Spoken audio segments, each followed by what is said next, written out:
பணியில் இருந்த பொறியாளரை அலுவலகத்திற்குள் புகுந்து தாக்கிய ஒப்பந்தக்காரர் மற்றும் அவரது மகனை உடனடியாக கைது செய்ய வலியுறுத்தி நாகையில் உள்ள அனைத்து ஊராட்சி ஒன்றிய பணியாளர்கள் உள்ளிருப்பு போராட்டத்தில் ஈடுபட்டுள்ளனர்.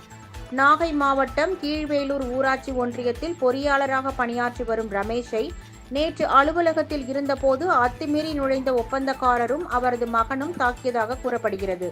இது தொடர்பாக கீழவேலூர் காவல் நிலையத்தில் புகார் அளிக்கப்பட்ட நிலையில் உடனடியாக வழக்கு பதிவு செய்து விசாரிக்கவில்லை என குற்றச்சாட்டு எழுந்துள்ளது. இந்நிலையில் குற்றவாளியை உடனடியாக கைது செய்ய வலியுறுத்தி தமிழ்நாடு ஊரக வளர்ச்சித்துறை அலுவலர்கள் சங்கம் சார்பில் நாகை மாவட்டம் முழுவதும் உள்ள 6 ஒன்றியங்களைச் சேர்ந்த அலுவலர்கள் மற்றும் மாவட்ட ஆட்சியர் அலுவலகத்தில் உள்ள ஊரக வளர்ச்சி முகமை அலுவலர்கள் உள்ளிட்டோர் உள்ளிருப்பு போராட்டத்தில் ஈடுபட்டுள்ளனர். இதனால் நாகை மாவட்டம் முழுவதும் அலுவலக பணிகள் முற்றிலுமாக முடங்கியுள்ளது.